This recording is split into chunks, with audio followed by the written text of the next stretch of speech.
And now, join Kevin Hart as he dives into the minds of some of the world's funniest comedians. This is Comedy Gold Mines with Kevin Hart. Welcome, world, to an all-new episode of Comedy Gold Mines. God damn, man. Why am I happy? That's the question that I ask myself every day, and I give myself an answer because I get to do this shit. I get to do this shit. And guys, if you do not know the definition of Comedy Gold Mines, I will tell you again. This is a show where I get to get inside the brilliant minds of comedians. And oh my God, what amazing minds they are. And today's mind is so fucking good. Somebody that I was so thrilled that I was going to get the opportunity to talk to. Ladies and gentlemen, I got Bob Saget. Kevin. Fucking Bob Saget. Kevin, you're cutting me deep. I needed this love. I'm so lonely right now. I swear. You make me, you're powerful and you're adorable. Oh, man. Thank you. Hashtag comedy rock star shit. Yeah. Heart, hustle, heart. You empower me just by looking at your hashtags. Oh, my God, man. That means the world to me, Bob. Well, it means the world that you wanted me on this. You got a new damn podcast and you put me on. Yeah, early, man. Early. I wanted to talk to you. You know why I wanted to talk to you, Bob? Because I feel like you're one of those guys that are in this comedy space that people really, truly don't know. Like, they know you. They know the star of Bob Saget. They know your Hollywood story, but they don't know you. And I wanted to talk to you because I was one of the guys that got to see you perform at a young age in Los Angeles. And I remember seeing you curse. and I was so shocked. I was so shocked that Bob Saget was on stage cussing. Like, it was at it was at the Laugh Factory on Sunset. This is years ago. Years ago, man. And this is when I was fresh in LA, and it was so dope to see you on stage. But I was like, oh shit. Bob is not only like a comedian, Bob is an edgy comedian. And what that did for me was it showed me like that in this space of entertainment, you can redefine yourself and you can step into so many different lanes and have success in doing it.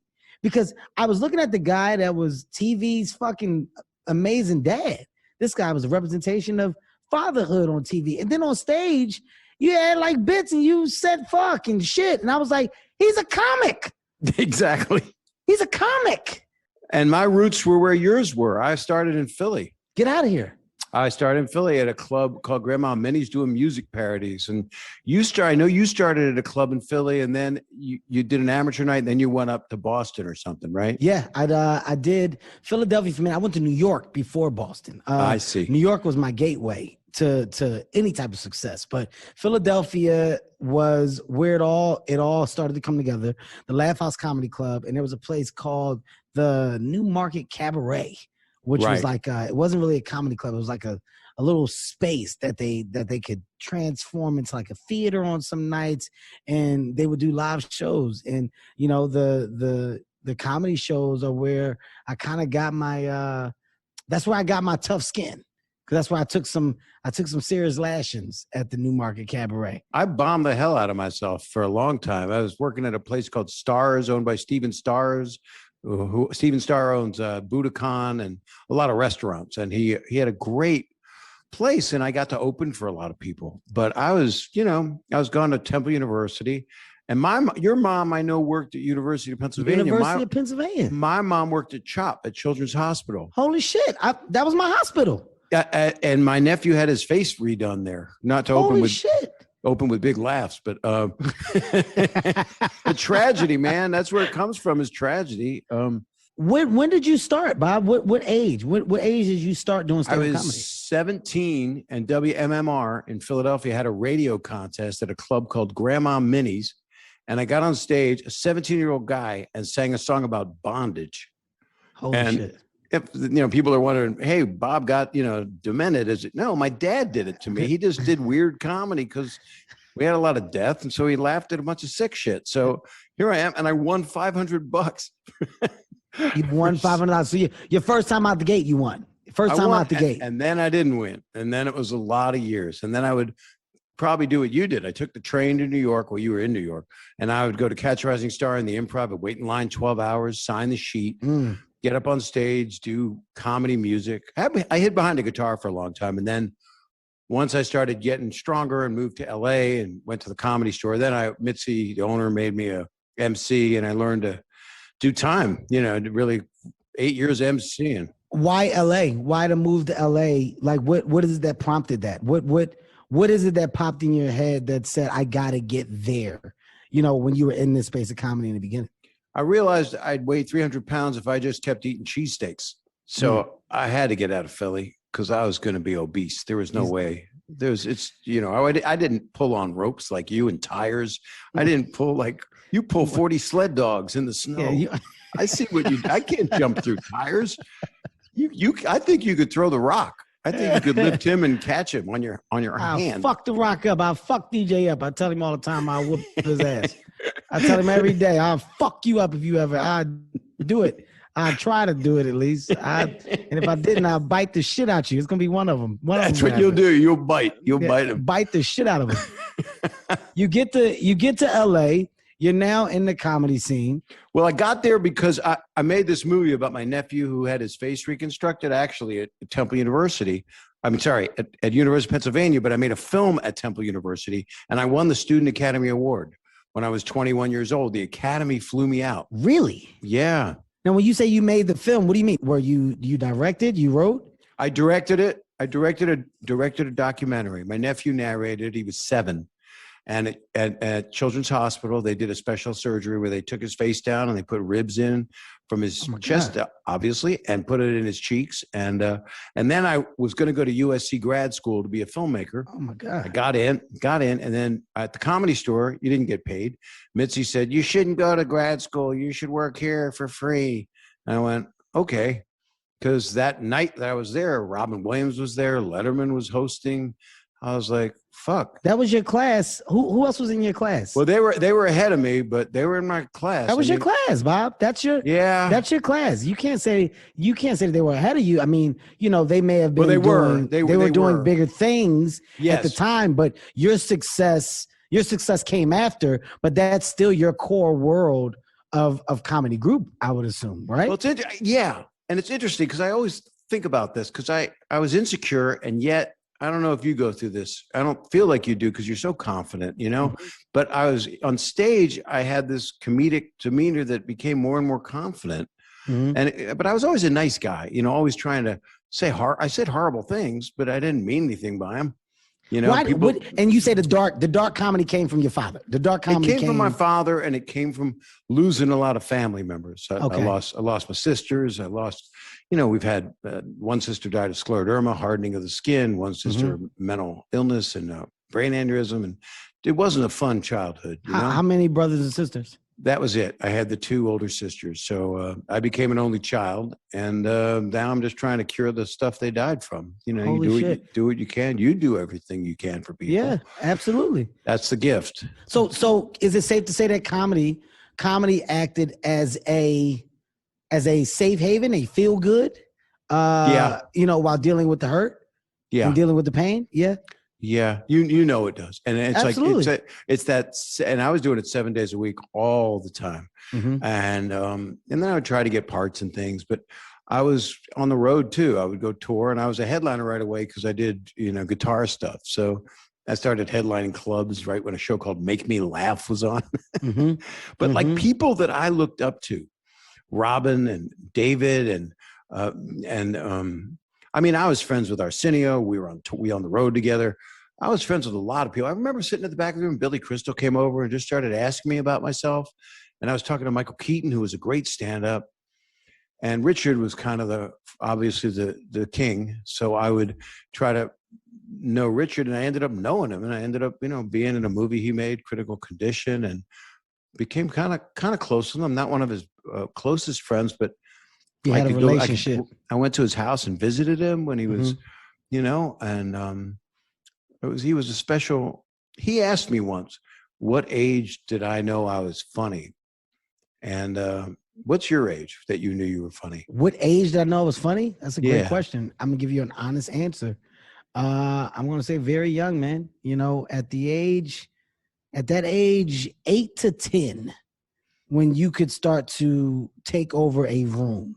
And what I mean by that, you know, at the age 8 to 10, a child has the ability to have not only conversations, but an amazing personality, right? Like a personality flourishes at that age because a kid is vibrant, you know, they're energetic, they're energy source. And if you have that, you know how to use it. And at the age 8 to 10 is when I started to use that thing. You know, I knew what came with getting a laugh. I knew the feeling that it gave me when other people laughed at what I did, whether it was an impression, whether it was a funny fall, whether it was a joke, whether it was a gesture, whatever it was, there was something that really lit up in me when people gave me that. And I fell in love with that.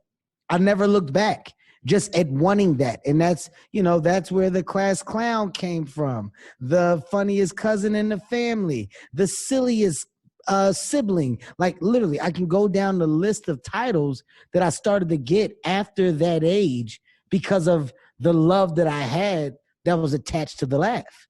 Did you know you wanted to be a comedian? Did you know that? Or because I know you had other jobs. I didn't know I wanted to be a comedian until after it was suggested. I knew that I loved it. I knew that it was dope as hell, but it wasn't until the suggestion came up of you should go around the corner and perform on amateur night that I was like, oh shit, you can actually do this. Because the biggest thing, Bob, like, you know, I hear you talking about when you first started and you went to the club and, you know, you had your guitar and there was a night of competition. You won $500. Well, I didn't seek after it. It found me. Me either. It found me. I didn't think I was going to do it. I was going to be a doctor. Then I was going to be a filmmaker. I still get to do that. I still am directing something later in the year. But now I'm acting in something in quarantine. But we'll talk about that later. But 9, you were right between 8 and 10. Because 9 for me, I mean, you're not right. I mean, you're right for you. But for me, 9 is like I was in my prime. 9 was prime. Wow. I was on fire. I could crush. I could crush girls like me, guys like me. I was like, and then about 12, once I started hitting puberty, everything fell to shit. I just lost it, man. I had no mojo. I wasn't funny. I felt like last week. Was this life that was attached to it, or you felt like something just changed? I think I was just becoming more insecure as I became a young man. But when I was talking to Richard about when he thought he was funny, we both said 4 years old is when we knew that we were funny, because I was popular at 4, like on the short bus to kindergarten. You know, it was a short bus because it happened to be a small bus. I just want to be clear. I know. I mean, I can offend myself. I mean, what the hell are we going to do now? I mean, I'm going out on the road and I'm doing it because I need to. But what the hell am I going to do? How long is it going to take to fucking tee something up and then apologize in the middle and then tee out of it? It's 3 minutes in, it's 1 minute in, apology in the middle, and then 5 minutes to dig out. And then I got to write my own soundbite and review to butcher myself. then I got to save myself again so I can get the next one out. You're going on the road. I'm going to do the Hard Rock in Atlantic City. I'm going in. Do you have material? You got new material, Bob? I had new material before COVID. I don't know if we heard about COVID, but it's been bad. That's my material, Kevin. You know how you get up and you just start going, that's me. I just do it. And I'm so much more conscious of what I don't want to do to hurt anybody. So I am careful of that, but I still can't help myself because I'm still that teenager who's going to fuck up. This is what I'm telling you. People don't know, like, for my listeners, man, Bob is raunchy. You know, it's so funny. I did my last special a couple years ago, and I went to the producer before doing 2 shows that night, and I said, I'm not going to be as dirty this show. I just know it. And then I got off the first show, and he said, you're not going to be as dirty? I said, well, next show, I'm not going to be as dirty. But I'm not like gynecologically dirty. I don't know. I think I'm less. I mean, I'm more responsible as a guy who loves embracing the TV dad part of myself. But also, those 14-year-olds shouldn't be seeing my stand-up. They should not. It should be 17, 18 and up, you know. And my friends' kids who are 17, 18, they get it. They understand where I'm coming from. But I'm not doing it to shock. I am not. You're doing it because it's really who you are. It's who I am, and it's who I came up with, and it's who I know you just had Cedric on. Cedric was on my podcast, and we came up together. I mean, I wasn't having any fun. After I did the video show in Full House, when those ended, I lost something funny. I didn't know, and I doubt that I didn't love them. It's wonderful. You make the world laugh. I love being able to do television that was for families. You could sit down with your family, you know? I still want to do that stuff. There's nothing wrong with that, but people can't differentiate if they think that's you. I mean, it's like Anthony Hopkins is Hannibal Lecter. He don't eat people, you know? Yeah. It's a great comparison, by the way. Conan O'Brien told me that Anthony Hopkins does eat people. There's a chance that he actually may eat humans. Maybe. Do you still enjoy it? Like, do you still find the joy in stand-up comedy? Or is it now, like you said, because of the times, is it becoming work? No. Is it still fun or is it work? I have to do it. I have no choice. I have to challenge myself. I have to be better than I've ever been. And I have to say something. And I've got a lot to say. And a lot of my new stuff is stuff that I was working on before all this craziness. That was the temperament of the country. Because I'm a lot older than you. I grew up in Norfolk, Virginia, and there were segregated bathrooms. So I've got like 7 minutes on that. So it becomes more stories that are a little more relevant than I've ever told, more mature, but they more always conscious. End. I think I need to be. Because I owe it to myself and I owe it to everybody to not just come out and do like, you know, I can't do 90 dick jokes. I can do 80. You or I could do 4 really big dick jokes. Yeah. But I just, you know, there's certain things people laugh at. And, you know, you do what makes you laugh. And I do the same kind of thing. I think a lot of us do. Of course. We go, you know, I'm going to keep going on this. You know? If you can't have a good time doing what you love, then it's going to be tough for you to continue to do it. Yeah. Like for me, I need to enjoy it. I like that I enjoy what I do. And when you lose that, well, it just complicates it. It makes it tough. You mentioned such a great group of comics, you know, like you said that you were coming up with, that were in these rooms with you, that were in these comedy clubs with you. Who inspired you back then? Who acted as that motivation or driving force to get to that place of success? A couple of the people who were the greats, when Richard told me I'm funny, and I was like 24 when I met him, or I was actually met him at 22, but I didn't know him until 24. And when he said, that was funny, that thing you did that you were talking about. And I was like, whoa, you know, it was one of my idols. And Rodney Dangerfield did a lot for me. Rodney put me on his first young comedian special on HBO. And Rodney gave me good advice, Kevin. He said, and you, this is the best advice I got. He went, like a tank, man. You just go like a tank. Nobody wants to help you. They all want you to fucking fail. You just go like a fucking tank, man. Blinders on. You just keep going, because people are going to try to, they don't want to help you, because he'd been hurt a lot. And he changed his name 3 times to get where he was.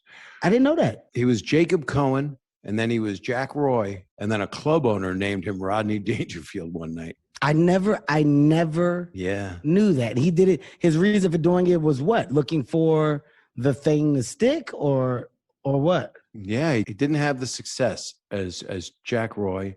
And Jacob Cohen, you know, that was like, man, they're going to come after me, you know.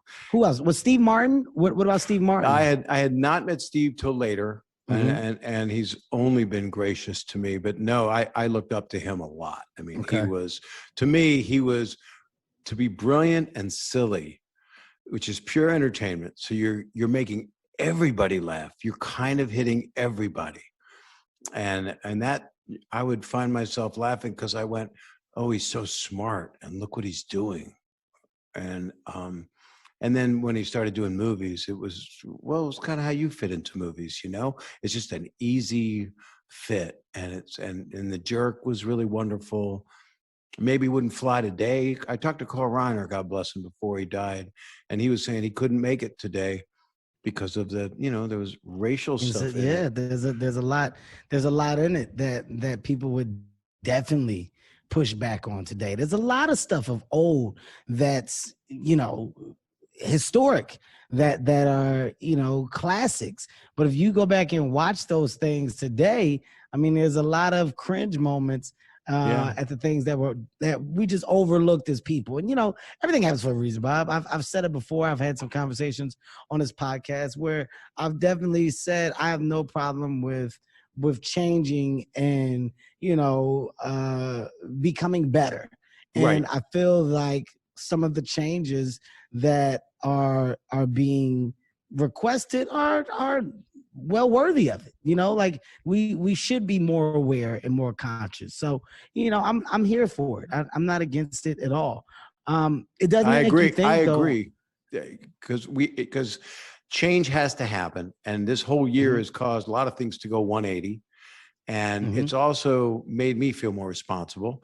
Sometimes I do wish I could go back and re-say and redo some things, but the past is the past. All I can do is grow from this moment and impart more love and more humor, and probably not as blue. I don't think. You say what you want. I mean, I've never heard someone who's religious say "God damn it" more than you, and made me laugh more with your. And it's not a sacrilege, but you're going, "God damn it," and I'm laughing at it, right? And you know who said that a lot was Don Rickles, another guy I looked up to, who also, this is a different time. This is not. It would have been tough for Don as well. If these times would have been tough.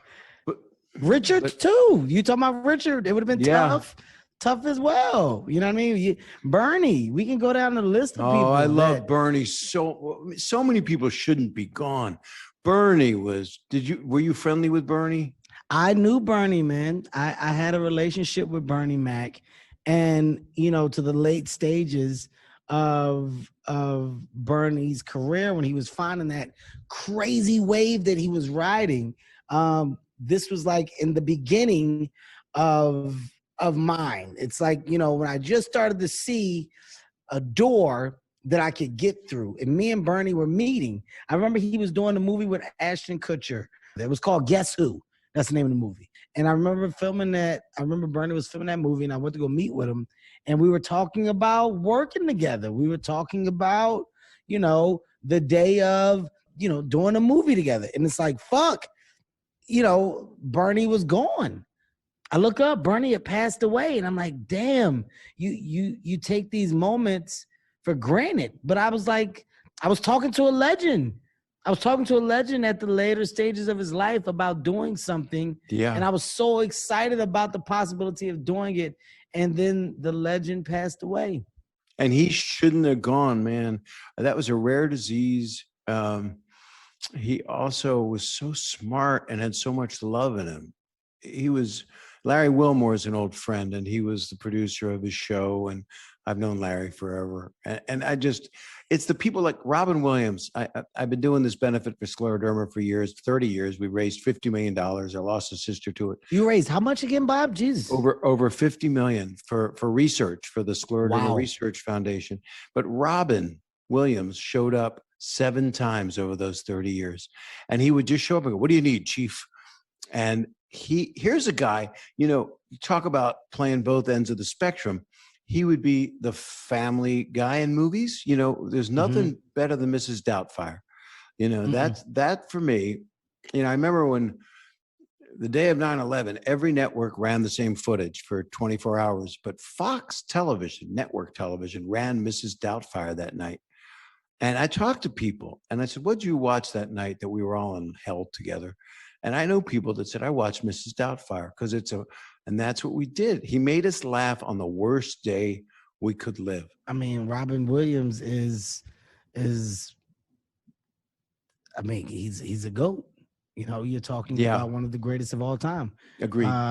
From impressions to that actual stage and doing stand up. I mean, you know, Robin had this one man show-esque type thing with the performance. Like there was so much. There's so many levels. Like when he left the stage, he was tired. He was sweating so bad. Much. He would into it. Apologize about his BO when he got off stage because he said, "I'm hairy. Sorry, I'm so hairy. Sorry, I smell."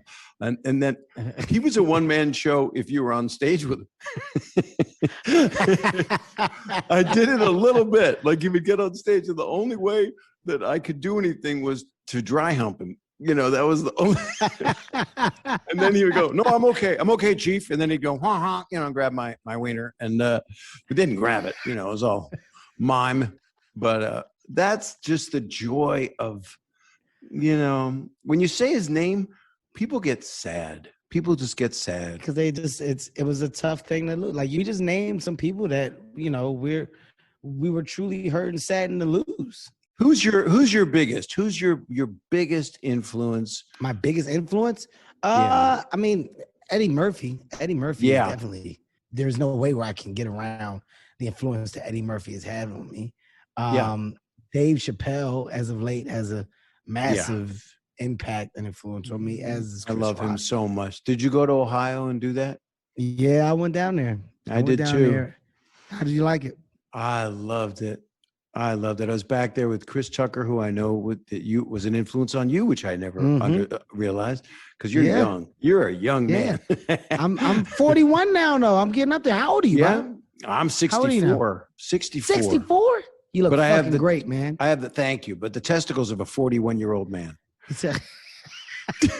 They're in Tupperware in my fridge.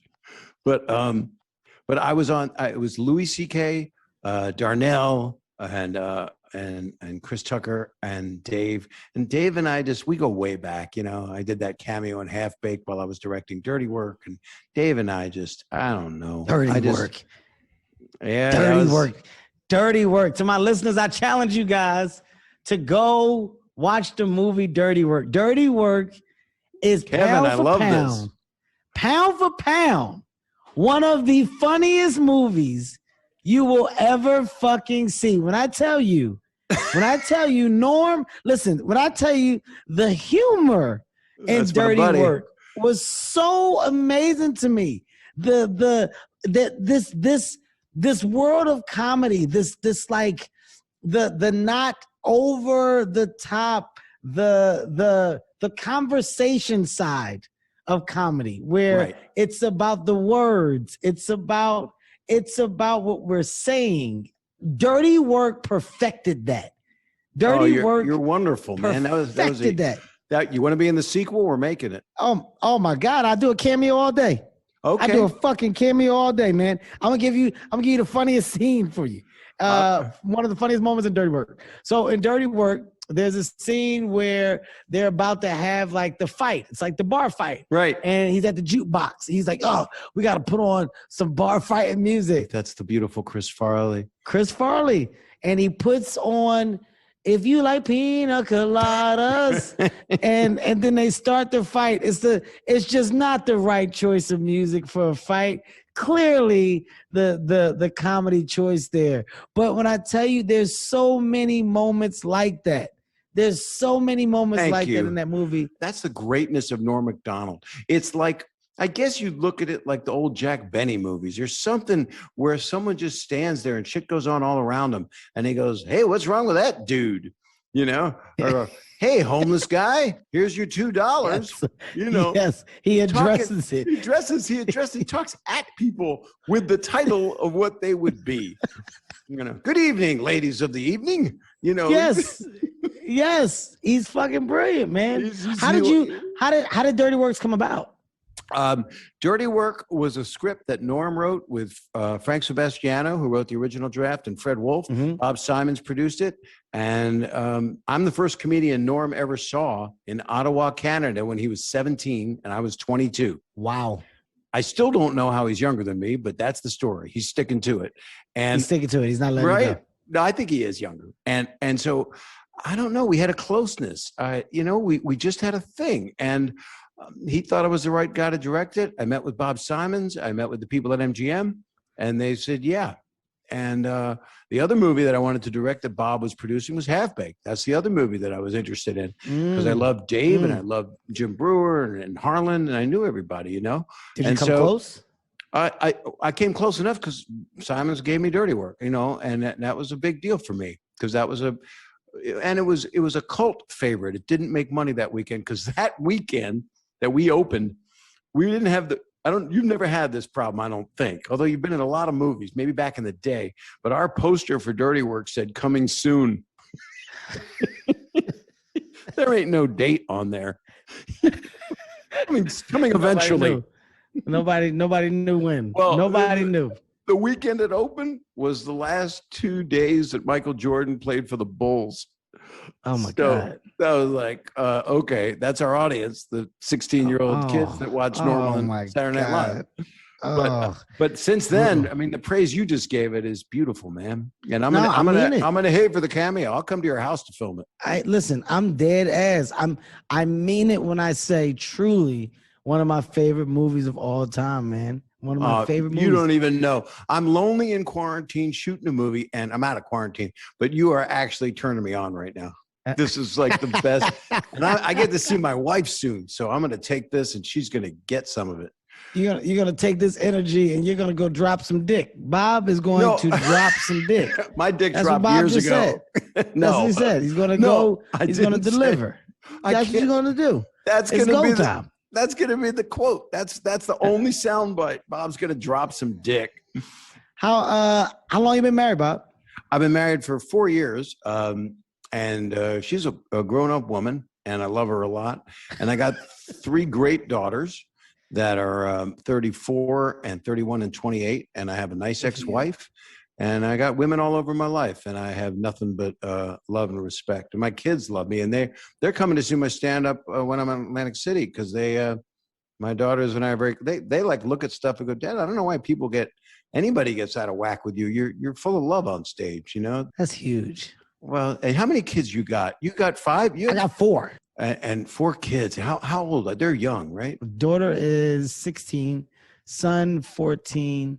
Youngest son 3 and youngest daughter 7 months. Yeah. I'm all over the map. Oh, congratulations. God bless you. Thank you, man. Is the 7-month-old sleeping? Yeah. She's doing good. Sleeping through the night. You know, I just laugh at the fact that I was almost done and decided to have 2 more. Like literally, my kids were about to be at the house. I'm close. I'm right there at the finish line. And then I just brought 2 more fuckers in here. So now we're right back where we once were, man. But it's good. It's a blessing. I love that you said, 34, 31, 28. You're at the finish line. Are you happy with the job that you did as a father? They proved to me that I'm a good person. That's how I know I'm a good person when I look at them. And when I get to spend time with them.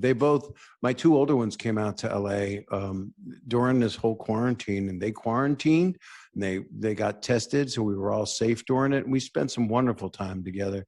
And good for you. I know my wife loves them. They love each other. What are you shooting now? I'm shooting a movie. Right now the title is Blue Iguana, but I think it's going to be called Killing Daniel because Blue Iguana. Anyway, but it's with, I think Joel David Moore. He's in it. I know who that is. I do know who that is. Yeah, he says you know him. And Jason Jones and Mary Lynn Rice Cub and Carly Chaikin, who's on Mr. Robot. She's so good. They're all good. And Iggy Pop is in it. Okay. Yeah, so it's a cool indie movie that's a murder thing. A nice R-rated murder thing, and I'm kind of the corporate guy in it. How are you with work today? I mean, is it something that, you know, is less more for you, or do you like to stay active, stay busy? Like where are you at now at the age 64, just with the business in general? Like I know that you've embraced stand-up and you still embrace stand-up, and you said you need it. You're going to continue to do it because you love it. Is it the same with the acting side of it, or you know, or is that road getting slimmer? No, I have to do more of it. I think it's going to be my busiest decade. I can't stop working. I'm working on a lot of different projects, an animated thing. I'm trying to be following your footsteps. You're an inspiration, but I can't stop working. I've always been a workaholic, always had a strong work ethic. That's how I was raised. Why do you think it's still there? Is there a goal attached to the work ethic? Is there an end game for you? Is there a want of I'm trying to achieve said thing? Or is it, like you said, just the abundance of staying busy, gotta work, gotta do?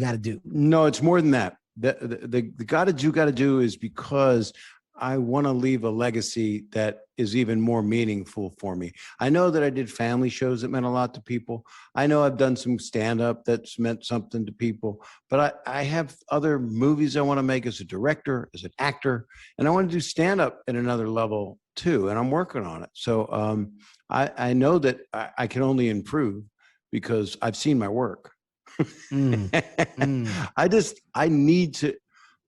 really want to contribute as much as I can. I know that you're motivated for a lot of reasons, and one of them is you've got a fire in you. I've got a fire in me. Nice. You got a fire in you to do it, and I will always have that fire.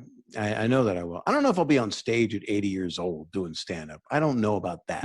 Maybe. What comedian can we say, you know, got to a crazy age and was still doing, you know, hours of comedy on stage? I'm going to go on a whim. You know, is Cosby the oldest that probably was still actively doing it? Rickles did to 91. So he was doing it. I saw him at about 90, and he stood up once during the show, but it was mostly sit down. Was he still together? Was everything still shaping up and matching the way it was supposed to? He got lost a little bit, but he knew what he was doing. I mean, he still was lucid inside there. Age is a weird thing, and you want to, what you got going for you is to stay in that shape, so you can get up and walk around on stage. I watch old Carlin stuff, and you see that he went through some stuff, and watch people age through the years in their specials. You know, my next special, I plan to look better. I'm going to CGI my head on your body.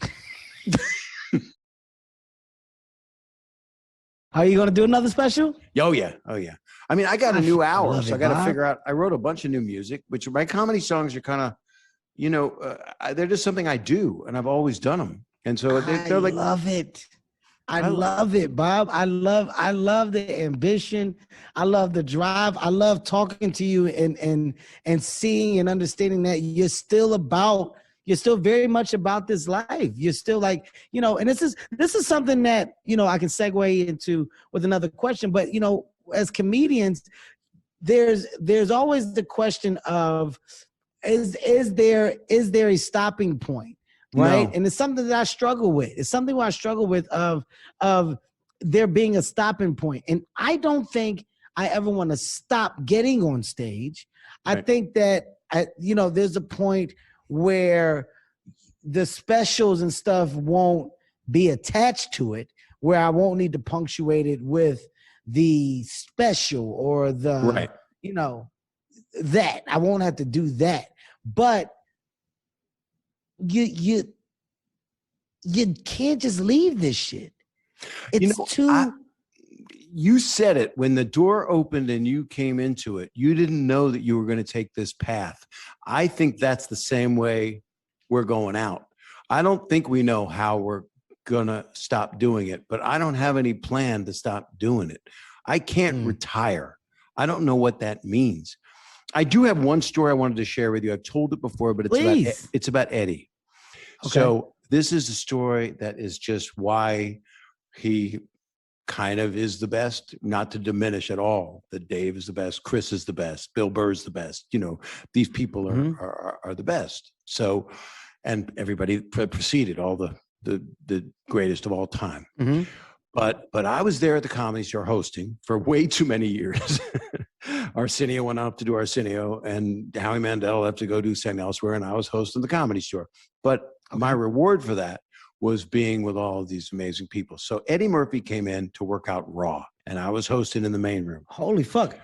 He was working on the material while you were hosting. I was working, and he did it 2 Fridays in a row. This is what you're going to love because of how you work. And I know what kind of professional you are. So Eddie comes out. One week he wore the red leather, and one week he wore the blue leather. I don't know which week was which. I don't know what was the magic outfit, but that first Friday he came in. I brought him out on stage. He came out like very, respectful, like a knight in shining armor. Right? Comes out, amazing applause at the top. You know what it's like. The walls are rattling. Shaking. Mm-hmm. Does the set, gets great applause at the end. Does about 50, 55 minutes. It was really great. I told him how good it was. He was like, thank you. And I could just see he was in thought, trying to figure it out, think about it. 1 week later, and I talked to people because we were all going up at the Improv, wherever anybody went up. And I don't know. I don't think he went up anywhere else. If he did, we didn't hear about it because everybody would say Eddie was at the Improv Thursday, Friday, whatever. Wednesday, Thursday. So he comes back the next week in the other outfit. And not saying that's a secret. It's not like an Avenger suit. And he came out, and the walls shook when he came out. And he did about 1 hour and 10. And he took everything that he had done the week before, and with different adjustments in his performance and how he was going to attack that set, and in how he made it more conversational and added. He didn't pad time. He just made it more real. And it was 5 minutes of applause at the end. You would have thought the building was going to come down. I still have never seen anyone do what he did. Wow. And I said to him, that was amazing. And him being as smart as he is, I had a feeling, I know that he knew that I had hosted him the week before. And that time he stood there and looked at me with that, yes, sir. Because I could see that he knew how he did it. And it comes with confidence. You saw him surgically put it together. Yeah, you saw him put it together. Exactly. Mm-hmm. You saw him put the goddamn moments together and come back with adjustments. You were able to witness Eddie Murphy fucking build on what to date is one of the most historic specials ever done. And always will be. Yeah, if not the best. I will say, I can say, it's definitely an argument of that being the best ever done. Chappelle has made a case for, a conversation with some of his last ones that he's done. Sticks and Stones. Personally, I put it above the Raw now, but Raw's right there. I want to marry Dave Chappelle. I'm so in love. I say shit to Dave, and my biggest honor, like you giving me cred, giving Norm cred for dirty work. When I say stuff to Dave, I will say it just to make him laugh. And it's sometimes wicked, it's just wrong, but I'm not meaning it. I'm just saying it because what's the worst thing I could say? I'll say it to Dave. And then when he walks away and he's pounding on the furniture, that's the biggest compliment I can get, that we're giggling like 9-year-olds. We're giggling like this. That's the fucking thing for me. That's why would I want to stop doing this? That's what we do it for. The camaraderie that comes with this fraternity, that we put together. That's what this podcast is for. I'm a comics comic. I love comedians. I love to talk to comedians. I love to hear the stories, man. And that's another thing. Like, I know you talking about that moment with Eddie now. I know you got a shit ton of stories, Bob. I know you've been in some fucking green rooms where you've been on a fly on a wall and have seen and said and been a part of. Like, to me, that's the most amazing thing about our craft. We love to have fun. We love to laugh. And when you surround us with our kind, oh my God, it's endless. The opportunities are endless. My goal for a little while there, I actually, Sam Kennison was a friend. I met him in Houston when he couldn't get hired because he was a faith healer. You know, he did that professionally. Came to the Comedy Store. I was there for his first set that he ever did at the Comedy Store. And all I tried to do was get out of green rooms that Sam was in, because that would lead to no good. Sam was wild, right? Sam was a wild guy. He was crazy. He was a wild guy. I was on that first Young Comedian special with him, and Rodney just fell in love with him. And that party after that special, I ended up going back to the hotel, or I would have died. Yeah, you say enough. I'm gonna go ahead and tap out, guys. Yeah, I'm gonna go ahead and tap out. I'm gonna need this nose for later. I mean, in that era, you know, that's what it was. It was heavy cocaine in that area. Early heavy. 80s. Yeah. I got out there in 78. That's when you were born, right? I was born in 79. I was like Pinocchio on Pleasure Island. Jesus. They said that era, the comics back then, I mean, you know, that was the go-to. That was the what they did. It's just crazy to me when I hear Richard's stories and I hear, you know, Richard and everybody that's back there. Richard will vocally say, yeah, man, we was doing cocaine in the back. And that's when I said, you know, it's just the conversation and the ease of information, like as if it was no problem or no big deal. To me, that shit fascinates me when I hear those stories. Fascinates me. What about John Witherspoon? I love John. Were you close with John? Yeah. He called me Saget. I just love listening to him. I just love stories from him. And one of my best friends when I started, one of my first friends was Gary Shandling. Wow. That's one of the first people I became friends with at the Comedy Store. He was, in fact, he had a thing he used to do in his act, how to pick up girls.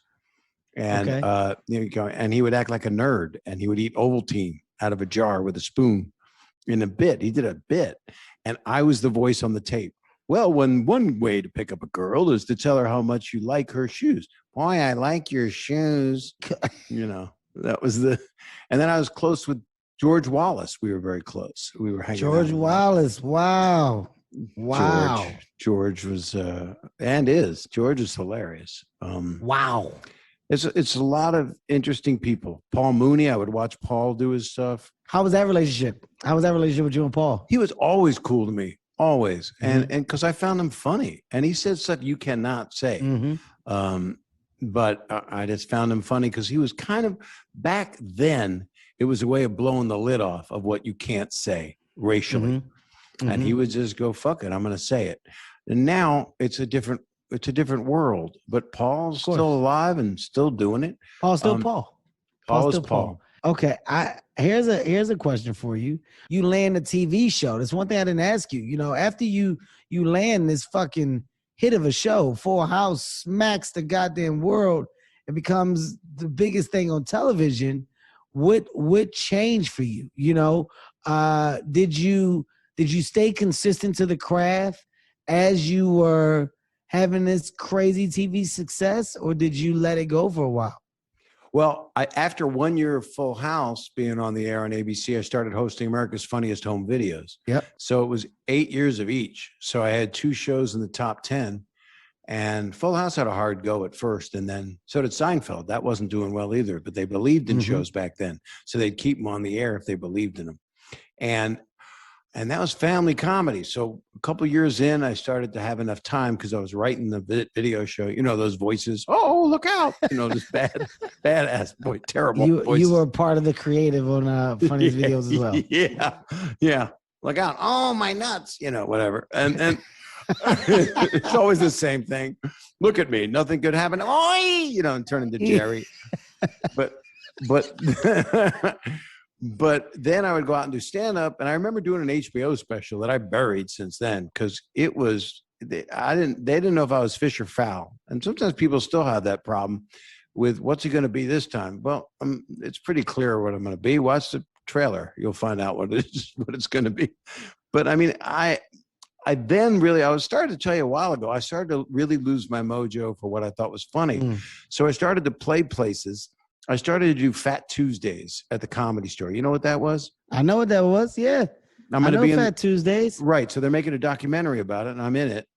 And I'm one of the few white guys in it because I came up and for 6 months, every Tuesday, I'd call Guy Torrey or Joe and I would go up. So I was hanging out with Wanda and let me make this very clear for our listeners. You know, Fat Tuesdays was an urban night in Los Angeles at the Comedy Store. You know, well, it was changed to the Comedy Store, but I think it had other homes as well. But right. this was your urban night. This was, you know, it was Black night, Black comics, Black audiences. So, you know, Bob is basically saying that for a while he made this spot his home. This is where he frequented it and was finding comfort. I just wanted them to understand so they knew what you were talking about when you said Fat Tuesdays. Go ahead, Bob.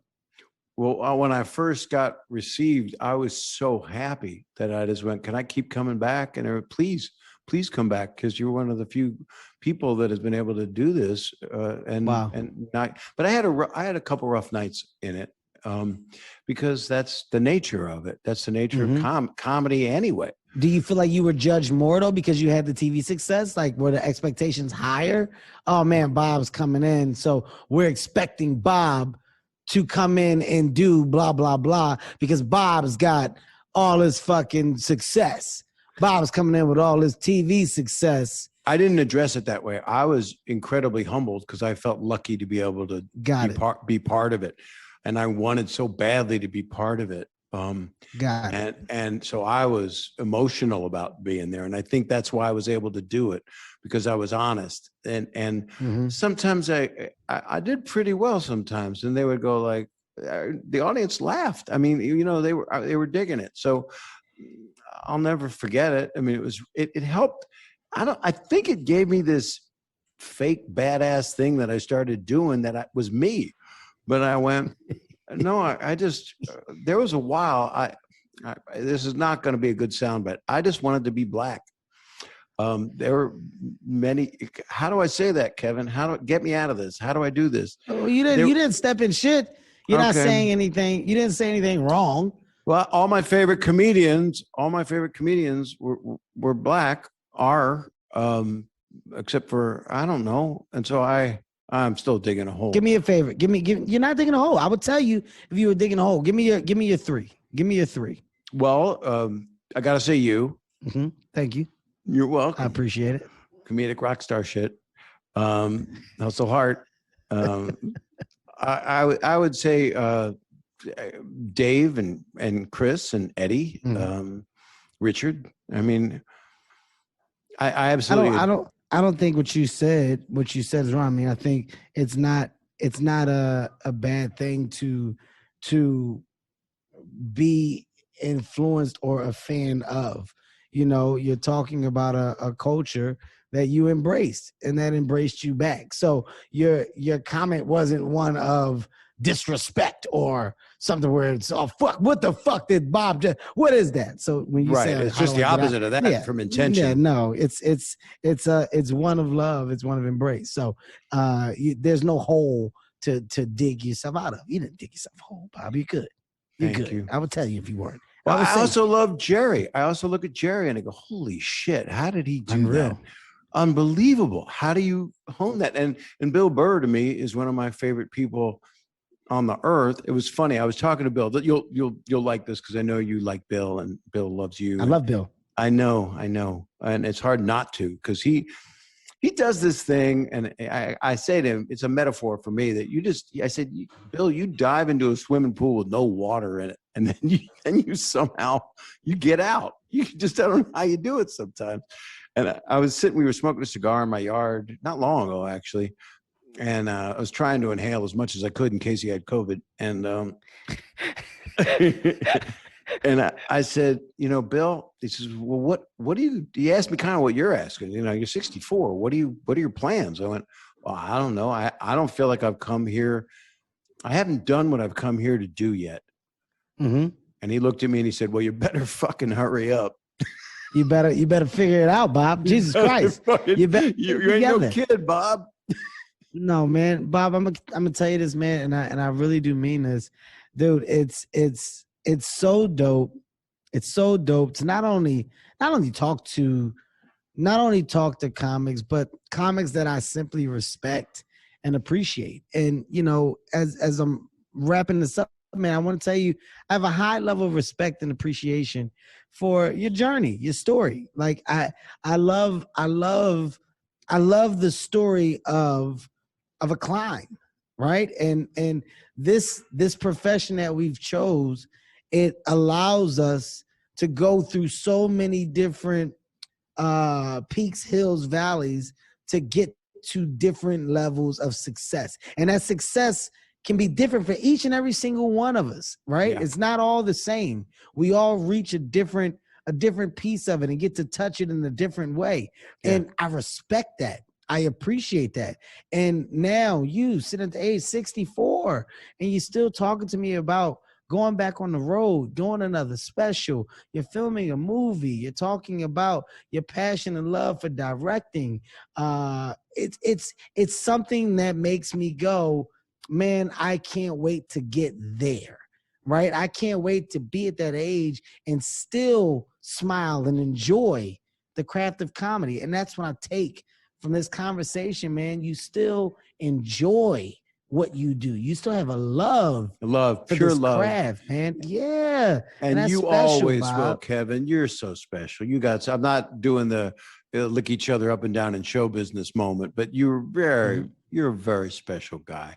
I mean, you no matter what, well, the energy and the joy that you have, and you can be serious as hell. You'll be doing dramatic work. I know you will, but when you want to, but you're such a fun force.